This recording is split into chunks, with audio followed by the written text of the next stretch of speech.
Hello, and thanks so much for joining the Invisible Americans podcast with Jeff Madrick and Carol Jenkins. We address the travesty of child poverty here.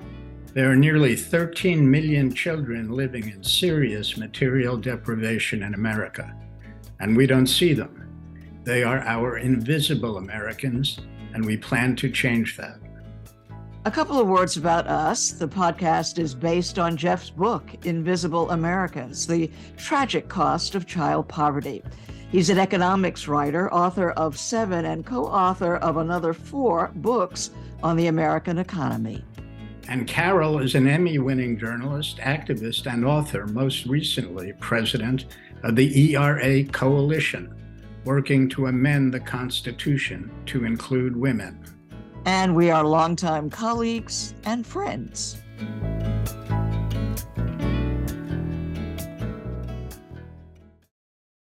Our first guest today is Dr. Kathryn Edin.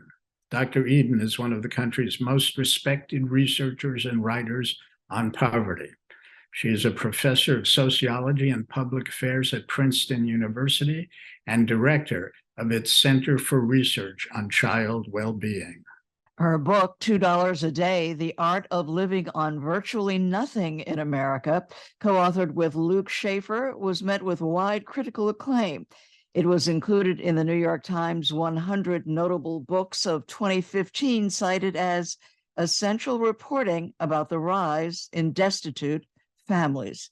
She is a member of both the National Academy of Sciences and the American Academy of Political and Social Sciences. We talked with her about her surprising discovery of people in this country who were, and some still are, living on next to nothing. Thank you so much, Kathryn, for being with us today. I understand that you and Jeff Madrick have met before. We have. I was at the launch of his book in New York and was really pleased to be able to say a few words along with David Harris about the book. So, of course, we've been back and forth by email, maybe even by phone, but that was a great event. Yeah, he's been bragging about it ever since, Kathryn. Well, I haven't, but I've been grateful ever since. I really appreciate your showing up to do that. That was great. So I think maybe we should begin by asking you how you came upon, you were always partners with Luke Schaffer. You were always one of the foremost sociologists in the country about poor people, if not the foremost. And yet it seemed what you discovered over the years of interviewing people is that suddenly the nature of poverty changed, or it seemed almost suddenly, and now nobody, and I exaggerate, nobody had cash anymore. Yeah. And that astounded you, I think. It did. And you contacted Luke and decided, let's do a little homework and see if we can quantify. What did you discover? I've been doing these interviews in Baltimore in 2012. We've been following a sample of young people who had been born in public housing, but who'd gotten a voucher.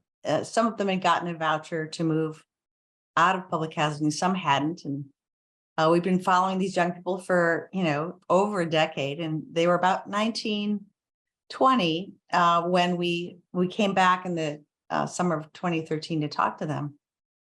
And very, very poor, disadvantaged group of people. And over again, we kept running into people with no stream of cash income, none from work, none from TANF, what we call our welfare program today. Sometimes not even food stamps, although many did have food stamps. And, I had spent my 20s interviewing low-income single mothers, half of them welfare reliant and half wage reliant in the years before welfare reform.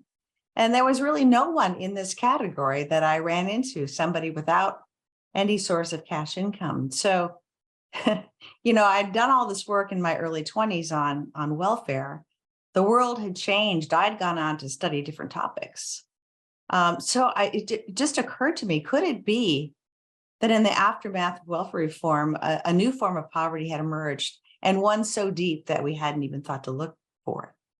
So it was at this moment that Luke Schaffer appeared in my office. I was teaching at Harvard at the time. he had arranged to be a visiting fellow at Harvard, and I'd arranged to sponsor him, but I'd forgotten.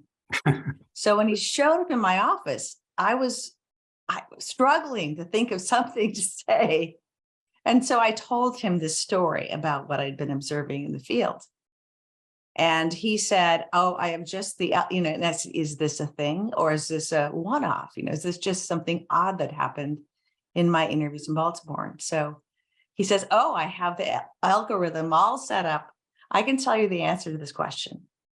And if you know anything about Luke, he loves data, and he's one of the nation's experts on the best source of data to look at income, the survey of income and program participation. So he came back 2 days later, and we sat in the office just with our mouths open.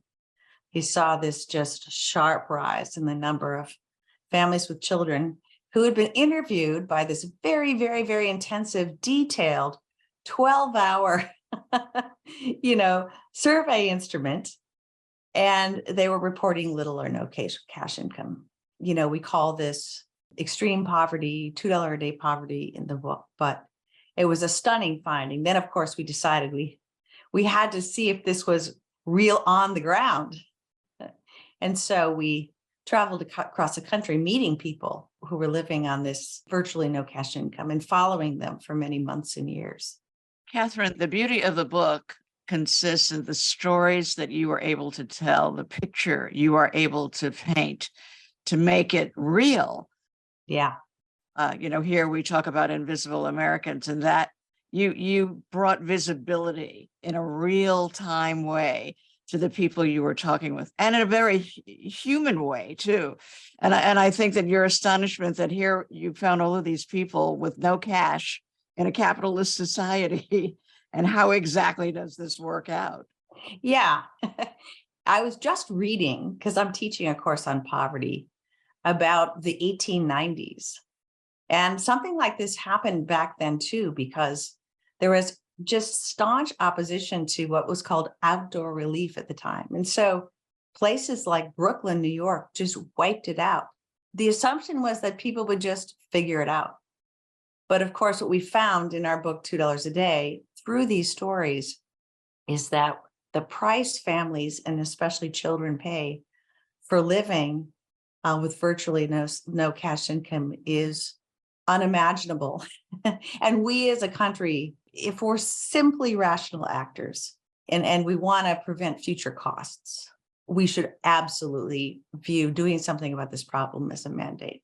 If we are decent, caring citizens, we should view this as a mandate. There is just no, given what these children suffered, the extreme physical privations, trauma, mental health struggles that we documented in this book, there's just no way it is a reasonable strategy to repeat the mistake of the 1890s and do nothing. It's pretty hard to argue that kids should be able to raise themselves up, yet we allow them to do that.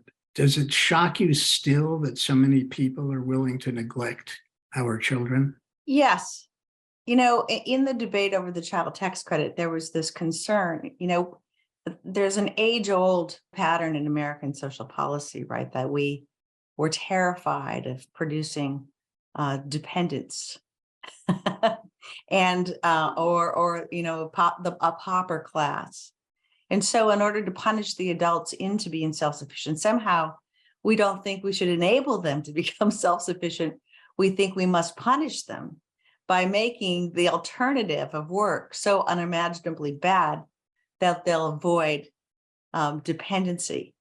And the kids are sort of, maybe we care about them a little, but we're so concerned with punishing the adults. Kathryn, the difference between the book, published in 2015 and 2023, what do you see? Is it worse? We had kind of an unprecedented experiment during the pandemic, where poor households had, for a brief time, an expanded child tax credit, the kind of thing that Jeffrey's been and I have been advocating for. So we got it through for a brief period of time. And that was a monthly credit that went to parents of children. It was fairly substantial. They also received pandemic relief payments. And in fact, we saw hardship go down to unprecedented levels among families with children. But of course, all of that went away. And now we're going to see more pandemic era supports fading. If you look at the TANF system, stable. In the late 1980s, TANF served about 80 to 90% of poor families. They were touched by the TANF system in some way. Back then, we called it a different thing, AFDC. It's now TANF. Even later in the mid 1990s, it touched about 2/3 of all poor families with kids. Now that figure is about 20%. And in some states, it's in the single digits. In the state of Mississippi, last I looked, the TANF approval rate, the poorest state in the nation, the poorest kids in the nation, the TANF approval rate among those who applied was between 4 and 7%, depending on the year. Absolutely astonishing. And in fact, that it was that low TANF acceptance rate that led to the whole welfare scandal, where celebrities were taking TANF money, and people were just stealing millions of dollars from the TANF system. Finally came to light. It was and across the nation, TANF applicants are being rejected at unprecedented rates. Many states are only accepting applicants in the single digits. So we really don't have, as Jeffrey alluded to, we really don't have a cash welfare system in most places in the country. To argue that's meaningless is ludicrous. Labor force participation rates among single mothers have not improved enough to compensate. Those that can work full-time full year, they can claim the EITC, they do okay, but many, even in this economy, cannot manage to find or sustain full-time full year employment. How do these people live in some? This is more or less your special expertise. How do they get along? How do the kids get along? There are a number of strategies people deploy for getting by. Although selling SNAP, we know, is very rare in the nation as a whole. Among the $2 a day poor, it's quite common. Selling SNAP, did you say? Selling SNAP. It's complicated to sell your SNAP because you actually have to accompany the person into the grocery store. You don't want to give someone your card and then you wouldn't get it back when it was relocated. SNAP being food stamps for people who... But you only get about 60 cents on the dollar, or even 50 cents on the dollar for that strategy. And that means your family is going to go very, very hungry. So I'll make Hicks in the book. She does this routinely because she has no other cash income and she needs to pay her utility bill to keep the lights on, to keep the heat on. And so her kids, 10 days into the month, have no food. And these kids are so incredibly hungry. You know, Tabitha, her daughter, just speaks so eloquently about what it feels like to just be so hungry. I asked her this question and she said, it feels like you want to be dead. Wow. Just imagine a child feeling that they want to be dead because they are so hungry. She also ends up, and this is another example of what people have to do to survive. When she's in the 5th grade, teacher messages her on Facebook and says, "I've been watching you, waiting for you to mature." And then he offers her food if she'll come to his house and have sex with him. And she ends up stuffing her backpack with food and bringing it home to her little brother. This goes on for months until she finally breaks down and tells a teacher, who manages not only to get her out of the situation, but to get her into a private school in Memphis. Unbelievable. Unbelievable. Also selling of blood plasma. Blood plasma is big. Almost everyone we talked to had a little divot on the inside of their elbow from selling plasma.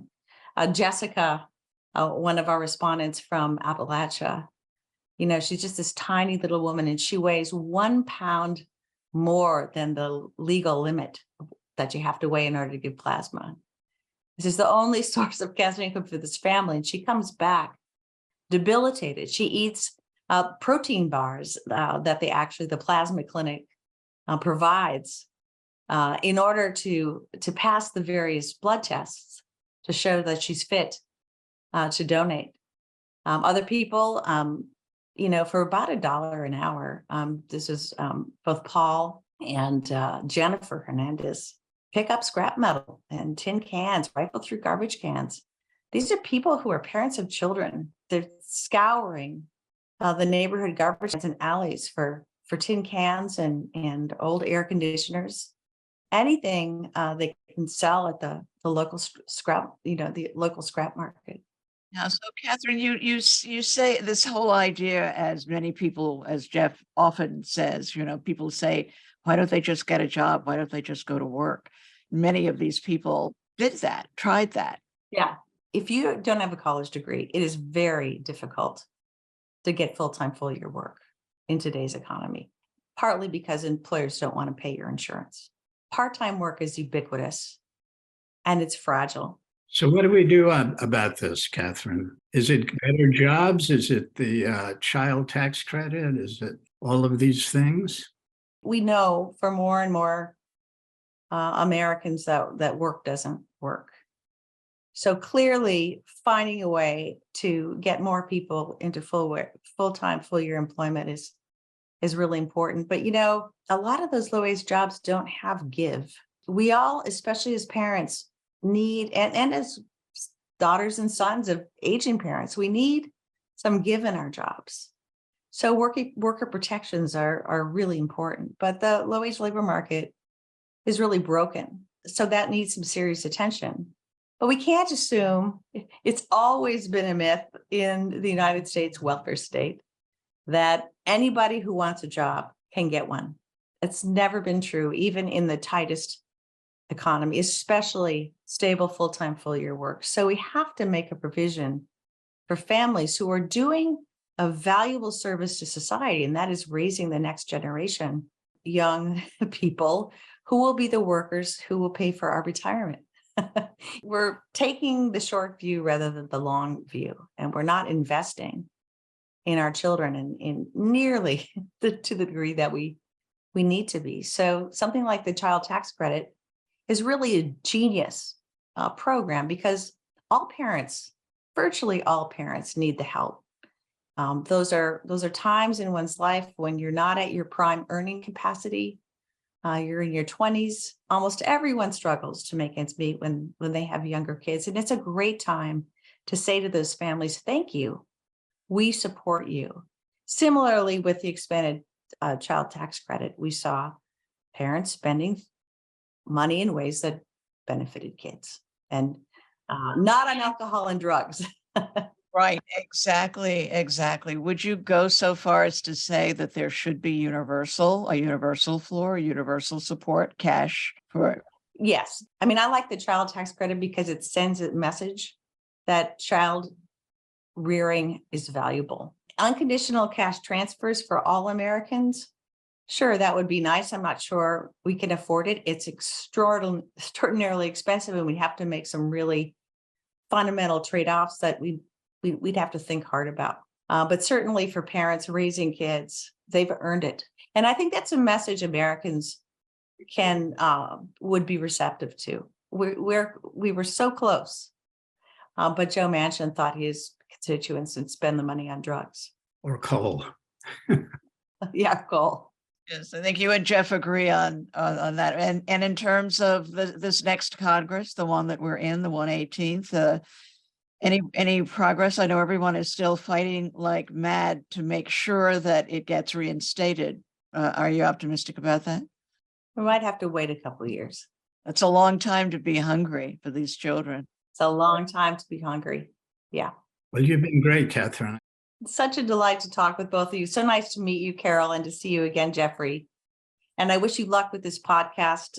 You're doing God's work in keeping this issue front and center. And, I'm really hopeful that we can focus new energy and new creativity on both the jobs end and the safety net end. Thank you so much for being with us. My pleasure.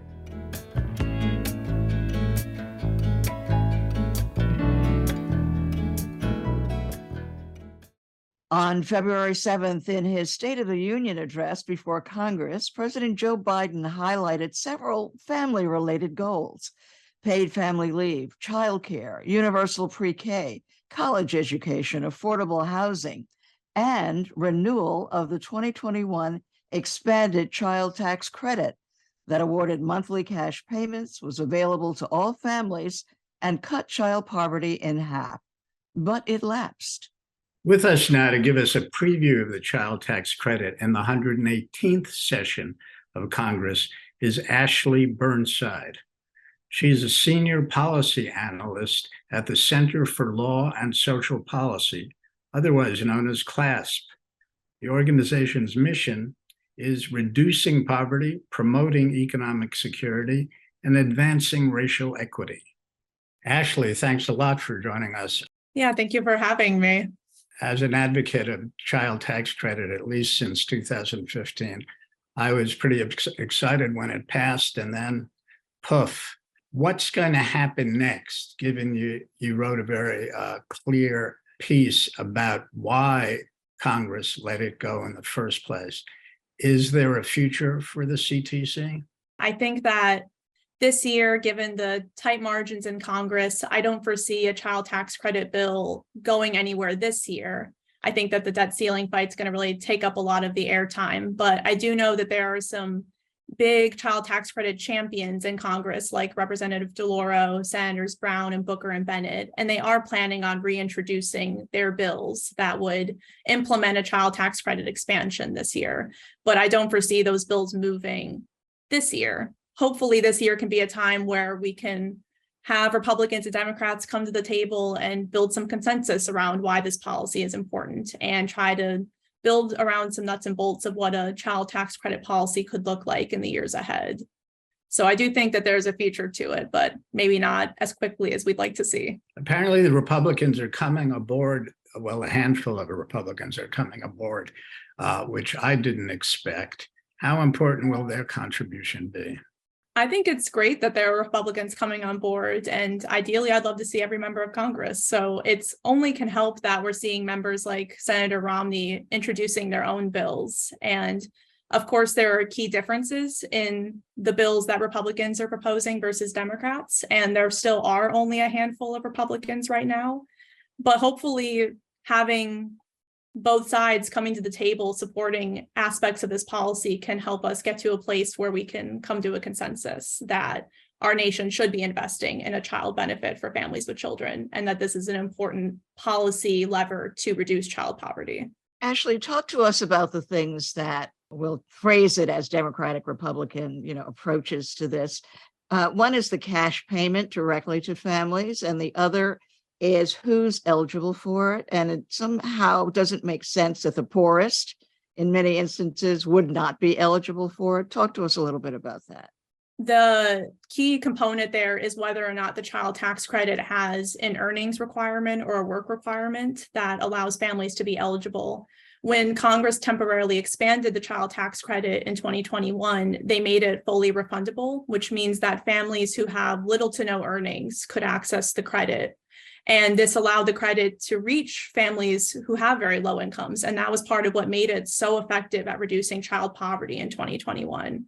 But under current law, the credit is only partially refundable. So families have to make a certain amount in earnings to be eligible to receive the child tax credit. And that means that if you have $0 in earnings, you're not eligible for a credit at all. And there definitely has been tension between members of Congress over whether or not a future child tax credit should be fully refundable and whether there should be work requirements in place for parents to access the credit. And the conversation does have really huge implications for whether or not this policy will be able to effectively address child poverty and whether it will really be targeted at the families with the lowest incomes. Watching President Biden actually included in his State of the Union address was so exciting for me. I don't know. I just felt he said the words paid leave, childcare, pre-K, housing, other things as well. But the fact that he is fully supportive of the child tax credit, what difference does that make to people like you working in the field for this? Yes, I definitely felt excited when I heard the words come out of his mouth during the State of the Union. I think it's really important to know that the White House also sees the potential in this policy and feels that it's important to include in their policy platform. To me, the State of the Union was really Biden setting his vision for what he wants to see in America, for families, for children. So for the expanded child tax credit to be a part of that vision was really uplifting for me. And I also was excited to hear about the other policies he was talking about that would support families, which he listed a lot of really important things. Where do you think this fear of giving poor people cash comes from? Is this part of the national character of America? I guess I would argue it certainly has been for some time. Why do you think it's changed to some degree now? It's an important question that could really cover a span of decades of policy about poverty in America. I think that unfortunately, for a long time, lawmakers and media and Americans have felt that cash programs going to families is going towards what's called the welfare queen. It's rooted in this racist assumption about families living in poverty who are deserving versus not deserving of support. And there's often been a patriarchal assumption about whether parents should be receiving cash from the government, whether they know how to spend cash, whether cash are going towards the quote unquote right things. And these are problematic stereotypes that are rooted in racism, rooted in classism, rooted in sexism, and they've been going on for generations. And I do think that the pandemic really showed us that, unfortunately, most families in America are only one financial emergency away from being in poverty or from being in a financial shock that could spiral them into circumstances out of their control. One broken car or one missed utility bill could put a family into poverty. And a lot of Americans were in a situation where they needed support from the government. The stimulus payments, the expanded unemployment insurance, those programs made a huge difference for families and were really a lifeline for people. And it provided a window where lawmakers could implement this temporary expansion to the child tax credit and show parents what it's like to have the government investing in you as you're raising your children, what it could feel like to have this reoccurring monthly payment that you could rely on and budget around to support your children. The policy, from the polls that I've seen, from the research that I've read, was very popular among parents. It made them feel like the government cared about them and supported them. It was policy that people really resonated with. And I think it really changed the scope of how people view government programs and investments for families. I hope that even as we leave this phase of the public health crisis and the pandemic, that families still see the urgency of passing policies like the child tax credit. It's something that we should be investing in even when we're not in a public health emergency or a recession. There is now substantial evidence that people do spend for the kids' needs, not for themselves. Yes, there's a lot of research that found that the most common ways parents reported spending those monthly payments was towards bills, towards food and groceries, towards rent and mortgage payments, towards activities for their children. And there really was no evidence that parents were spending it towards things like alcohol or substances. It really was going towards the needs of children and towards monthly bills. So Ashley, looking forward to the 118th Congress these next 2 years, you have your champions in the Senate, Senators Brown, Booker, and Bennett, and you have your champions in the House, Delora Del Bene and Richie Torres. What can our listeners do to help push that along? What can the average citizen who is not engaged on a day-to-day basis, as you are, in the policy do to help move this along? I think the biggest thing that listener can do is share their story. If you received the child tax credit in 2021 and it helped you raise your kids, it helped you make ends meet, sharing that story with your member of Congress, with the media, through letters to the editor, that helps explain the urgency of why this policy is so important for everyday people. And just talking to your friends and family about the policy and why it's important. And even if you're not a parent, but you one day hope to be, talk about how this policy would help you on your journey to being a parent, why you want to live in a country that invests in children and families. I'll also note that there's opportunities at the state level to pass state child tax credit policies. There are already about 10 states that have a state version of the child tax credit. And there's been a lot of states that have been proposing state CTCs this year, including some red states. So if you live in a state that's also proposing a state version of the credit, consider testifying at your state level as well and talking about how this policy could support you at the state and federal level. In my book, I wrote a chapter called Cash Matters, Money Matters, which the anti-poverty policy people always argue is not the case. I think it sounds counterintuitive to people, but that's an issue or a theme that I would like to push much harder. Cash solves a lot of problems on its own. Yes. More cash. Yes. And I think that we learned a lot of things from the temporary expansion of the child tax credit, but that really summarizes the biggest takeaway is providing cash to families is effective policy. It really works. 1 million children were lifted out of poverty under the age of 6 in 2021 because of the expanded child tax credit. 1.9 million children between the ages of 6 and 17. We also saw that food insecurity rates went down for families with children. Financial stress went down for parents. Parents reported that they were more easily able to afford monthly expenses. And that was just when the program was in place for 6 months. Imagine what it would look like for our families and communities if we invested in this policy permanently. There's so much research that shows that when you provide a household with cash while a child is at their earliest stages of childhood development, that has positive impacts for that child's health, for their education outcomes when they go to school, and even for their earnings as adults. So if you're really investing that cash into families from a young age, it has huge positive ramifications for the child and the parent. No argument here. Like you said, it sounds counterintuitive, but it's something you have to keep repeating. Ashley, thank you so much. I hope you'll come back and talk with us again. This has been very helpful. Thank you for having me. I'm excited to hear more from your podcast and to contribute. Thank you.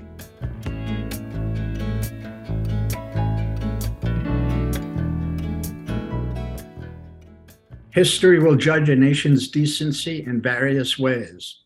One of them will surely be the well-being of all its children. American neglect of its poor children is both inexplicable and deplorable. By basic measures, it has the highest child poverty rate among rich nations in the world.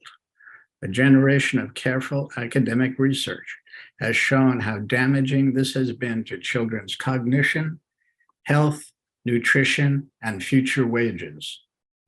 In 2021, Congress and the President adopted an enlightened program that expanded the child tax credit and made it available to almost all children, no matter their race, ethnicity, or how little their parents earned.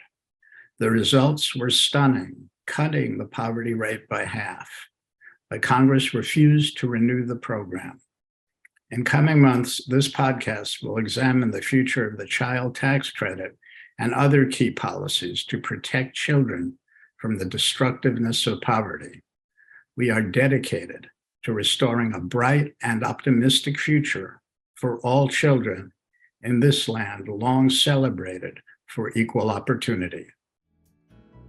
Our thanks to Princeton professor Dr. Kathryn Edin, author of $2 a Day, Living on Next to Nothing in America, and to Ashley Burnside of the Center for Law and Social Policy.